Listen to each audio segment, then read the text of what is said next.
Hey, welcome back to the channel. Thank you so much for checking out this video. Appreciate it as always. Hope you're having a fantastic day. This is a video I never thought I would ever do in a million years. I could not have guessed this happening.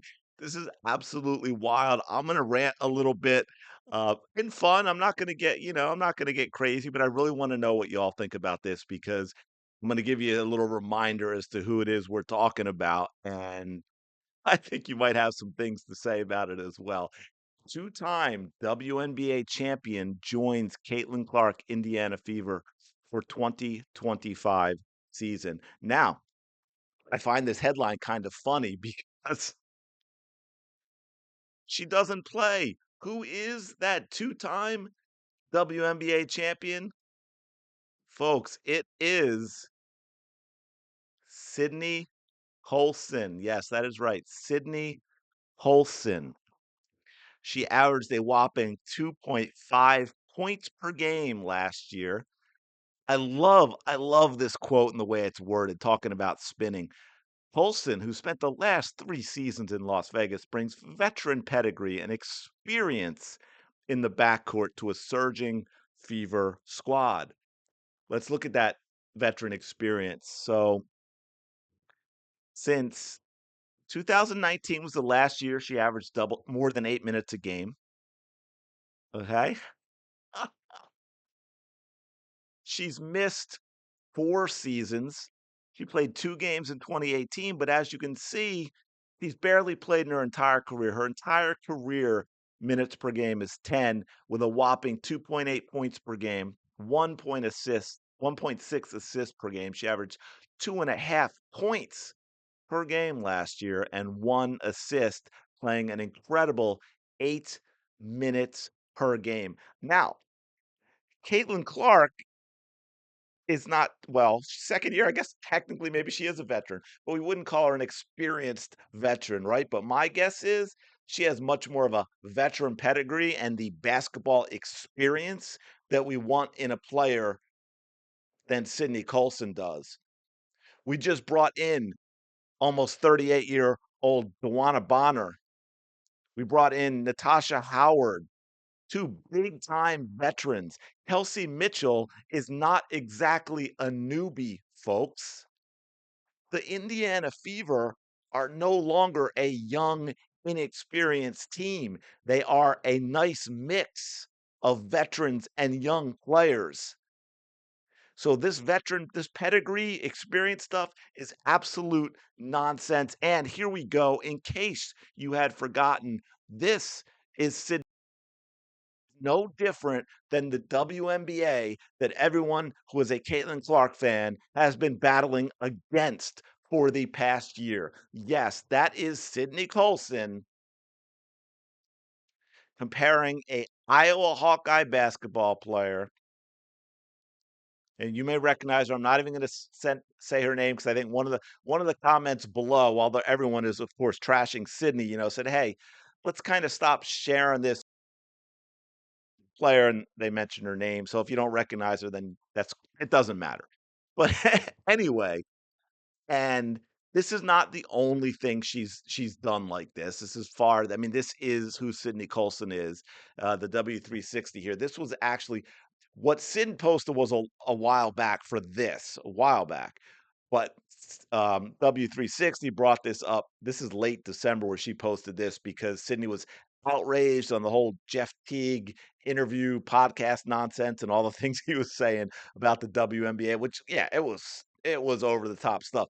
I didn't even cover it because I literally couldn't play 3 or 4 words of the video that outraged people, because of all the words he was dropping. But, the point here being, Sid, you really shouldn't be outraged about anything offensive directed at the women of the WNBA when this is who you are. Now, I will say this, for those who will say, "Hey, people can change." I mean, yes, this is a while ago, but this is not again, not new for Sid. She's always doing stuff like this, but I know there'll be people like say, "Hey, give her a chance. She could change. She might be a good fit, blah, blah, blah." Okay, great. But you saw the stats. You saw what I just gave you. You saw what Sydney Colson brings as a player. She offers nothing to the Indiana Fever whatsoever. This makes no sense. Now, if you remember my video just the other day with Grace Berger being waived and signing Jalen and letting Saxton go, they had a whopping 66,000 and change l- under the cap. That was it. So a lot of people were thinking, okay, they've got to make another move to free up more space, or they've just said, hey, this is what we have, and we freed up enough for our first round pick.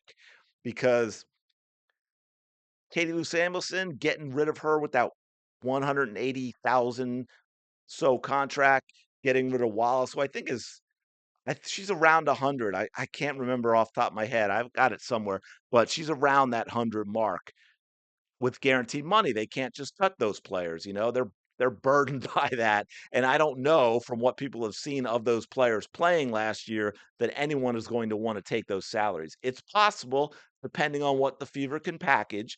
And that's why I say the caveat I will give the front office that I'm going to bash is if this is part of a step one of a two-step process where Sydney Colson ends up elsewhere so that the Fever either bring in someone else and or free up more cap space, great.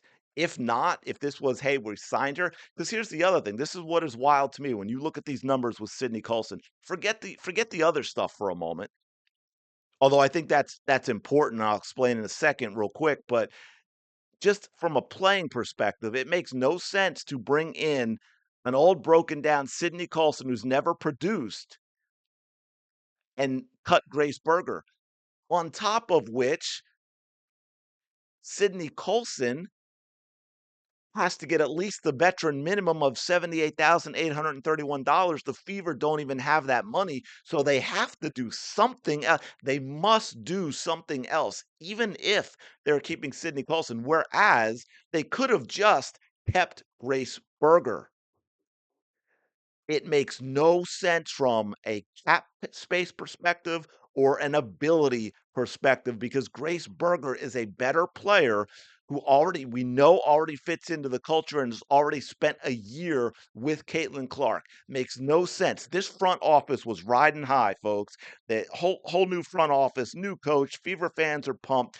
Get into the offseason. They're very quiet, which I appreciate actually, as opposed to like very public stuff with Jewel Lloyd and Sabali and all that. They should be moving behind the scenes. Awesome. I love that. Then boom, when it comes time, things can happen. They're announcing this. They're announcing Howard and they're announcing Bonner and they're bringing in Cunningham and it's great. And now it's all gone to hell because the trust is gone. There is no trust, as Iron Man said to Captain America.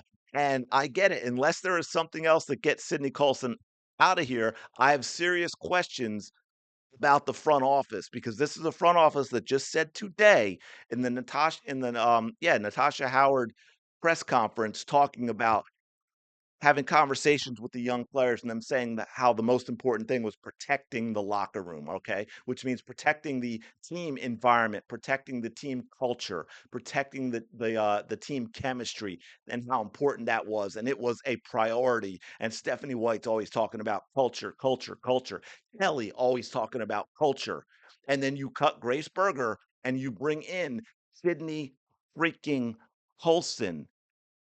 Cutting Grace to bring in Colson destroys all the goodwill that the new front office built up. It puts to your statements about culture to question because now I'm not quite sure I believe you when you were saying those things because the actions you have taken say you don't believe what you're telling us.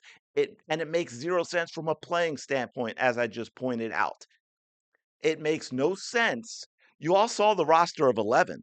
I mean, I'm fine with that 11 and then they go get a draft pick and if it's a pick that can play and they sign them and they make it through camp and they keep them, great.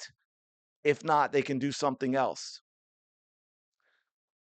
I don't agree with this at all. Again, caveat, if this is step 1 of a two-step process, I get it, then I'm on board. Maybe it's if Sydney Colson ends up elsewhere and they free up space and maybe they're packaging her with Katie Lou or whatever, okay, great. But as is, I am giving this Fever fans listening who don't like that I'm being critical, and then they'll stop watching the channel. But hey, that's the risk you got to take. I'm not going to lie to you about how I feel about this and how I see it from an analysis standpoint.